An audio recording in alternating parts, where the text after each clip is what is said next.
तो राम सेतु के अस्तित्व का मुद्दा एक बार फिर चर्चा में आ गया है। दरअसल राज्यसभा में केंद्र सरकार ने जो जवाब पेश किया है उस पर कांग्रेस सवाल उठा रही है।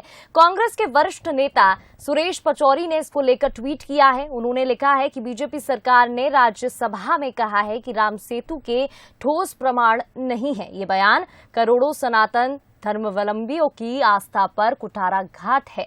यूपीए सरकार में श्रीमती सोनिया गांधी की पहल पर सुप्रीम कोर्ट में शपथ पत्र में तब्दीली कर बताया गया था कि राम सेतु विद्यमान है।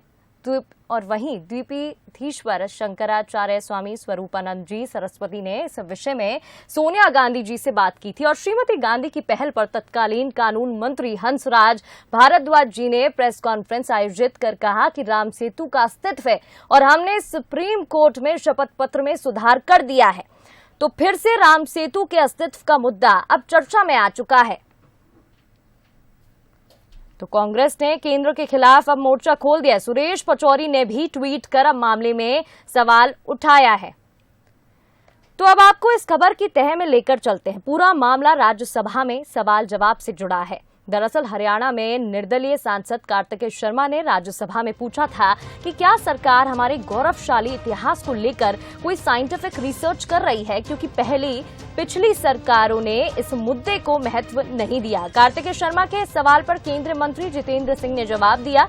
जितेंद्र सिंह ने कहा, मुझे इस बात की खुशी है कि हमारे सांसद ने राम सेतु के मुद्दे पर सवाल किया, लेकिन ये करीब 18,000 साल पुराना इतिहास है और ऐसे में हमारी कुछ सीमाएं हैं। उन्होंने कहा, जिस ब्रिज की बात हो रही है वो 56 किलोमीटर लंबा था।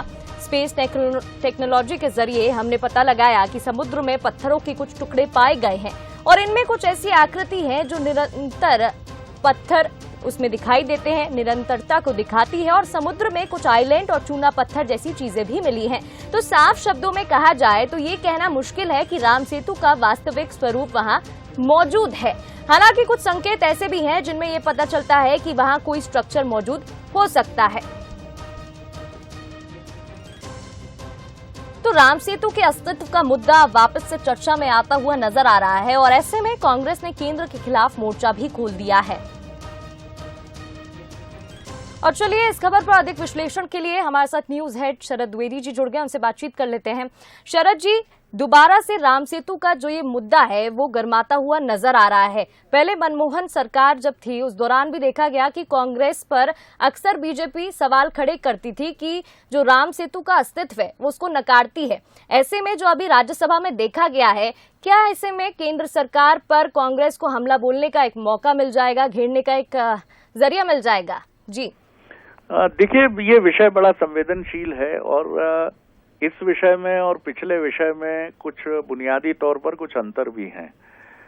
पिछली बार जो इंटरप्रिटेशन निकाला गया था वो ये निकाला गया था कि तत्कालीन सरकार की तरफ से जो सदन में जवाब दिया गया था उसमें कुछ इस तरह की बातें भी थी कि भगवान राम का अस्तित्व या उससे भी जोड़ दिया गया था और उस पर बीजेपी का हमला था कि ये ना राम सेतु को मानती है सरकार और न ही भगवान राम और रामायण से जुड़े हुए जो अन्य पात्र हैं उन पर भी विश्वास नहीं करती। कुछ इस तरह की इंटरप्रिटेशन के साथ, कुछ इस तरह की व्याख्या के साथ भारतीय जनता पार्टी ने हमला बोला था, जिसके बाद तत्कालीन यूपीए सरकार के जो कानून मंत्री थे हंसराज भारद्वाज, सोनिया गांधी जी की मौजूदगी में एक तुरंत बुलाई गई बैठक हुई और उस बैठक में तय हुआ कि सुप्रीम कोर्ट में हमको संशोधित एफिडेविट देना चाहिए, हलफनामा देना चाहिए। और फिर वो संशोधित हलफनामा प्रेस कॉन्फ्रेंस हुई थी तत्कालीन केंद्रीय विधि मंत्री लॉ मिनिस्टर की हंसराज भारद्वाज की। और फिर अब ये मसला एक बार फिर जोर पकड़ रहा है क्योंकि सरकार की तरफ से उत्तर है कि राम सेतु के कोई पुख्ता सबूत नहीं है।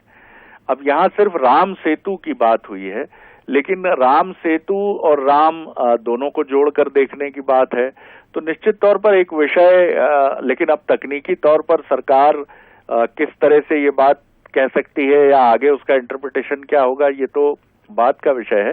लेकिन इतना जरूर है कि ये विषय एक बार फिर बहस में आ गया है और अब की बार कांग्रेस ने इसको, क्योंकि वो पिछली बार इस मसले की वजह से डिफेंस मैकेनिज्म में उसको जाना पड़ा था, तो उसने इस बार, और सुरेश पचौरी जी ने तमाम साक्ष्य प्रस्तुत करते हुए ये भी दावा किया है, उनके ट्विटर हैंडल पर ये ट्वीट भी है कि ये बयान जो है, और उन्होंने शंकराचार्य जी का भी उल्लेख किया है कि शंकराचार्य जी ने भी, स्वरूपानंद जी ने भी, जो दिवंगत हैं, अभी कुछ समय पहले ही उन्होंने शरीर छोड़ा है, उनके हवाले से भी उन्होंने ये बात कही है कि शंकराचार्य जी ने भी ये कहा था कि भाई ये राम सेतु का अस्तित्व है और इसके अस्तित्व को झुठलाना करोड़ों धर्मावलंबियों की मान्यताओं को कहीं ना कहीं आघात पहुंचाना है। तो विषय एक बार फिर भगवान राम और राम सेतु दोनों राजनीतिक तौर पर एक मुद्दा तो ये बनता हुआ दिखा है। जी निश्चित ही, ठीक है आपने शरद जी, बहुत बहुत शुक्रिया हमारे साथ जुड़ने के लिए और तमाम बातचीत के लिए। तो देखिए, राम सेतु के अस्तित्व का मुद्दा फिर से गर्माता हुआ नजर आ रहा है। आने वाले चुनावों में देखा जा सकता है कि ये मुद्दा और भी ज्यादा गर्माए। हालांकि राज्यसभा में केंद्र सरकार का जवाब जो था, ऐसे में आगे और भी बयानबाजी इस मामले में देखने को मिल सकती है।